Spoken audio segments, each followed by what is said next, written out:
Hello everyone, good morning बच्चों। भाषा माधुरी class 5th TAV public school. आज आपको भाषा माधुरी हिंदी का चैप्टर 6 पढ़ाने जा रहे हैं और चैप्टर नेम है नदी यहाँ पर। तो आप जैसे कि देख रहे हैं कि ये पूरा पोयम जो है एक नदी की यात्रा पर पूरा पोयम लिखा गया है। तो ये बहुत अच्छा लगेगा आप लोगों को रीड करके, इसलिए ध्यान से सुनिएगा क्योंकि लास्ट में इससे रिलेटेड जो क्वेश्चन है उसके भी आंसर आपको मिलेंगे। तो चलिए स्टार्ट करते हैं। नदी यहाँ पर मुड़ती है, फिर चलती ही जाती है, चलते चलते सागर को आखिर में वह पाती है।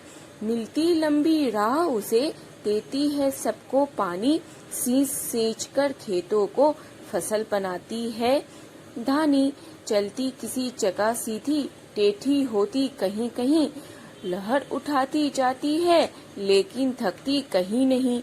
कहीं करारों में छिपती, मैदानों में आती है, खेल खेलती लुका छुपी, बिल्कुल ही खो जाती है। बहुत बहुत तेज थी पर्वत पर, लेकिन नीचे जब आई, धीमी धीमी चाल हुई जैसे थककर सुस्त आई। पानी बिखराती जाती, हरियाली फैलाती है, चाहे जितना पानी पी लो, चाहे जितना पानी लो, मन में पूरा न लाती है। किसे पता है आई कब, मगर रहेगी चलती ही, एक तियेसी जगर मगर सदा रहेगी चलती ही। सागर में मिल जाने पर फिर बन जाती है सागर, तब तक चलती रहती है रात और दिन धरती पर। और इस सुंदर सी पोएम को लिखने वाले हैं डॉक्टर श्री प्रसाद जी। तो आप लोगों को अच्छा लगा होगा। इससे जो रिलेटेड क्वेश्चन है वो देखिए। नदी चलते चलते कैसे कैसे आकार बदलती है, पहला क्वेश्चन है। तो इसका आंसर आपको यहाँ पे मिलेगा। यहाँ पे मिलती लंबी राह उसे, सॉरी यहाँ नहीं, यहाँ चलती किसी जगह सीधी, टेढ़ी होती कहीं कहीं, लहर उठाती जाती है लेकिन थकती कहीं नहीं। तो यहाँ से लेके यहाँ तक, इसे मतलब तीनों लाइन ही इसका पहले का आंसर हो गया। और दूसरा है नदी का बहाव पर्वत पर कैसा होता है और नीचे आने पर कैसा हो जाता है। तो यहाँ पे इसका है बहुत तेज थी पर्वत पर, लेकिन नीचे जब आई, धीमी धीमी चाल हुई जैसे थककर सुस्त आई। तो ये पूरी पंक्ति ही आपका ये सेकंड का आंसर है। अब तीसरा है नदी हमारे लिए क्या क्या करती है। तो इसका भी आंसर आपको यहाँ लिखेगा। पानी बिखराती जाती है, हरियाली फैलाती है, चाहे जितना पानी लो मन में पूरा ना लाती है। तो यही है कि वो पानी बिखराती है, मतलब नदी काफी चौड़ी होती है तो वो अपनी पानी देती है, जिससे लोग अपनी खेती करते हैं, फसल उगाते हैं, और जिससे हमारी धरती हरी भरी रहती है। और पानी लेने का मतलब है कि हम लोग नदी से अपने दिनचर्या का टोटल काम इसकी पानी से करते हैं। खाने बनाने से लेकर नहाना धोना, कपड़े धोने, सब कुछ हम लोग इसकी पानी से ही करते हैं। तो ये सब चीज है कि हमारे जीवन यापन के लिए भी नदी बहुत जरूरी है, और धरती के लिए भी बहुत जरूरी है, हमारे खेतों के लिए भी बहुत जरूरी है। तो ये पूरी पंक्ति आपका हो गया तीसरे का आंसर। अब है चौथा है फिल इन द ब्लैंक्स है, कविता की पंक्तियां पूरी कीजिए। तो जैसे पहला है, इसमें आधा पहला लाइन लिखा हुआ है, सेकंड लाइन आपको खुद से लिखना है। जैसे चलते चलते सागर को, तो ये क्वेश्चन आपका बहुत इंपॉर्टेंट है, इसको ध्यान से आप ना कविता को रीड कीजिएगा, क्योंकि कभी भी एग्जामिनेशन में इससे रिलेटेड जब क्वेश्चन आता है ना, तो ये कम आता है, ये ज्यादा आता है। तो इस तरीके से आपका एक लाइन लिखा रहेगा, दूसरी लाइन आपको एग्जामिनेशन में खुद से लिखनी होती है, इसलिए कविता ध्यान से पढ़िए। तो जैसे चलते चलते सागर को, तो सेकंड आपका लाइन आपको मिल जाएगा,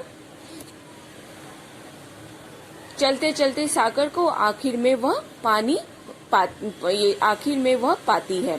तो ये चलते चलते सागर को आखिर में वह पाती है, ये सेकंड लाइन हो गया। फिर है सींच सींच कर खेतों को, अब है इसका यहाँ पर आपको होगा, सींच सींच कर खेतों को फसल बनाती है धानी। तो ये हो गया आपका दूसरे का। फिर तीसरा खेल खेलती लुका छिपी, तो इसका भी आगे ही मिलेगा आपको। तीसरा का है खेल खेलती लुका छिपी, बिल्कुल ही खो जाती है। तो ये हो गया, इसका है खेल खेलती लुका छुपी बिल्कुल ही खो जाती है। दूसरा पंक्ति, एक तीर सी जगर मगर, तो इसका है यहाँ पर एक तीर सी जगर मगर सदा रहेगी जलती ही। तो ये हो गया fill in the blanks complete. पांचवा है कविता की पंक्तियों को पढ़कर उचित उत्तर पर सही का निशान लगाइए। तो ये है एक पंक्ति दिया हुआ है, जैसे बहुत तेज थी पर्वत पर लेकिन नीचे जब आई धीमी धीमी चाल हुई जैसे थककर सुस्त आई। तो इसका क्या सही अर्थ है? नदी की चाल कहाँ धीमी हो जाती है? तीन ऑप्शन है, सागर में, पर्वत पर या मैदानी भाग में। तो मैदानी भाग में नदी की चाल है ना, यहाँ पे देख लीजिए, बहुत तेज थी पर्वत पर लेकिन नीचे जब आई धीमी धीमी चाल हुई जैसे थककर सुस्त आई। तो यह ना, यहाँ पर्वत नीचे कहाँ, मैदानी इलाके में, तो धीमी हो जाती है। तो मैदानी भाग में नदी की चाल धीमी हो जाती है। फिर ख है, पर्वत पर नदी की गति तेज कैसे हो जाती है? तो तीन ऑप्शन है, पहला, जब नदी सुस्त नहीं चुस्त होती है, जब नदी ऊपर से नीचे की ओर आती है, जब नदी जल्दी सागर में मिलना चाहती है, तो नहीं, जब नदी ऊपर से नीचे की ओर आती है। झरना आप देखे होंगे कितना स्पीड, कितना तेज उसमें होता है। तो ये सेकंड ऑप्शन ही है, जब नदी ऊपर से नीचे की ओर आती है तो काफी उसकी गति तेज हो जाती है। फिर कुछ बातचीत के लिए आपके लिए है, जैसे बताइए तालाब, नदी, नहर, सागर, मध्य महासागर में क्या अंतर होता है? तो ये आपका खुद से सोचने वाला क्वेश्चन है, आप खुद से इसका डिस्कशन कर सकते हैं अपने दोस्तों के साथ मिलकर, अपने फैमिली मेंबर्स के साथ, अपने टीचर्स के साथ, अपने माता पिता के साथ आप बता सकते हैं और अपनी बुद्धि से भी बता सकते हैं कि नदी, नहर, सागर और महासागर में क्या अंतर है। फिर है अगर आप चाहें तो इसे कमेंट्स में भी आप हमें बताएं। फिर दूसरा है, नदी की शुरुआत कहाँ से होती है और नदी में पानी कहाँ कहाँ से आता है?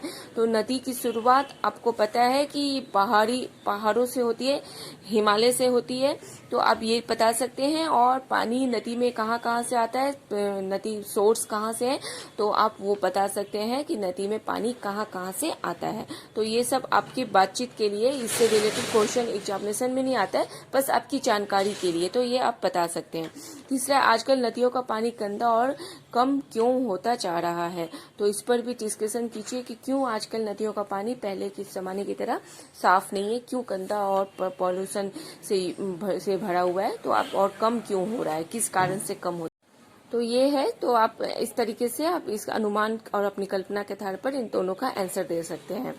फिर है भाषा की बात, नीचे लिखे शब्दों के अर्थ का अंतर वाक्य प्रयोग क्या क्या सिखाती है? तो इसका कुछ हम आपको हिंट आगे के मतलब वीडियो में ही आगे दे चुके हैं, तो वो आप अगर ध्यान से सुने होंगे, वीडियो देखे होंगे, तो आपको इसका आंसर मिल जाएगा। फिर दूसरा है, क्या नदी के इन गुणों को अपनाने से हमारे व्यवहार में अंतर आएगा? अगर आएगा तो कैसे आएगा, ये आप सोचकर बताइए। फिर है लास्ट में देख लीजिए, कुछ आपके करने के लिए, भारत में अनेक नदियां बहती हैं, इनमें से किन्हीं 5 नदियों के नाम व उनके राज्यों के नाम नीचे दी गई तालिका में लिखिए। 5 नदियों के नाम लिखिए और पांचों नदी किन किन राज्यों में हैं, किन किन राज्यों से होती हुई गुजरती है। तो मतलब मुख्यतः प्रमुख रूप से वो नदी किन किन राज्यों में मौजूद है। तो आप 5 नदी का नाम लिखना है और उनसे रिलेटेड राज्य का नाम लिखना है। फिर दूसरा है, दुनिया की सबसे लंबी नदी कौन सी है? ये नदी कहाँ पर बहती है, पता कीजिए। तो ये आपके लिए है, आप पता कीजिए और कमेंट्स में हमें बताइए का भी जरूर से। तीसरा है, गंगा नदी कहाँ से निकलती है, यह किन किन राज्यों में बहती है, इसके जल के दूषित होने के क्या कारण है, इस नदी को साफ करने के लिए क्या क्या उपाय किए जा रहे हैं, यह हमारी जानकारी इकट्ठी करके कक्षा में प्रस्तुत कीजिए। तो ये आपसे रिलेटेड है, जो आप इसका खोजिए कि कौन सी गंगा नदी कहाँ से निकलती है, किन किन राज्यों से होती हुई गुजरती है, इसके जल क्यों दूषित हो रहे हैं, क्या कारण है, इसको साफ करने के क्या क्या उपाय किए जाने चाहिए सरकार को और हमें भी। और ये सब जानकारी इकट्ठा करके आप अपने टीचर्स को बताइए, क्लास में बताइए और हमें भी कमेंट्स में भी जरूर से बताइएगा। तो इस तरीके से आपका ये नदी वाला चैप्टर कंप्लीट हो जाता है। और आगे है, ये चैप्टर बहुत ही इंटरेस्टिंग है, इसका नाम है पतीले की मृत्यु। ये बहुत है, केवल पढ़ने के लिए इसकी वीडियो हम अलग से बनाएंगे, इसलिए कह रहे हैं वीडियो मेरे चैनल को सब्सक्राइब कर लीजिएगा, ताकि हम जो भी नई वीडियो बनाएं उसका नोटिफिकेशन आपको तुरंत ही मिल जाए और आप उसे देख सकें। आपको मेरे चैनल को ढूंढने की जरूरत नहीं पड़ेगी। इसलिए चैनल को अभी तक सब्सक्राइब नहीं किए तो चैनल को जल्दी से सब्सक्राइब कर लीजिए। तो इसकी वीडियो जैसे ही बनाएंगे आप देख लीजिएगा। तो इस तरीके से हो जाते हैं आपकी नदी वाली चैप्टर कंप्लीट। और पूरी वीडियो को पूरा वॉच करने के लिए थैंक यू फॉर वॉचिंग बच्चों।